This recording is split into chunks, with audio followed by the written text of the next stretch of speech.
भारतीय सेना ने एक नए ठिकाने पर देश के दुश्मनों को ठिकाने लगाया।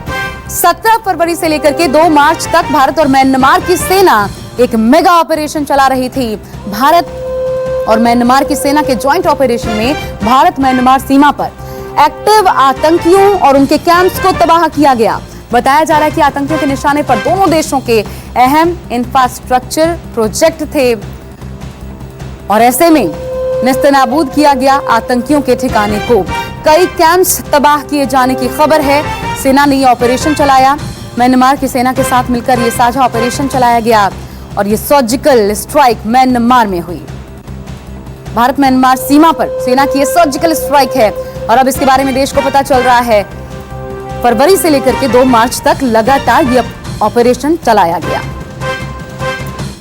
और हम आपको यह भी याद दिला दें, याद होगा आपको कुछ दिनों पहले गृह मंत्री जब भाषण दे रहे थे उस दौरान उन्होंने कहा था कि 3 सर्जिकल स्ट्राइक हमने की है, जिसमें 2 पाकिस्तान में हुई थी, तीसरी के बारे में जिक्र नहीं किया था, कहा था बताऊंगा नहीं। और लग रहा है कि ये वही है जिसका जिक्र खुद गृह मंत्री राजनाथ सिंह ने किया था भारत म्यांमार सीमा पर।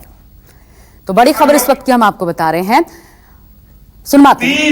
पिछले 5 वर्षों में 3 बार अपनी सीमा के बाहर जाकर हम लोगों ने एयर स्ट्राइक कर कामयाबी हासिल की है। 2 को तो मैं बताऊंगा लेकिन 1 को नहीं बताऊंगा। वहां भी हाहाकार मच गया और आज आप यह देख रहे हैं, पहला अटैक वो हुआ था और दूसरी एयर स्ट्राइक हमारी यह हुई है पुलवामा की घटना के बाद। तीसरी की जानकारी आपको मैं नहीं दूंगा। तो भनक तक नहीं लगने दी गई थी, लेकिन अब साफ हुआ है, साफ तौर पे कहा जा सकता है कि वो तीसरा जिसका इशारा खुद गृह मंत्री राजनाथ सिंह ने किया था वो क्या था।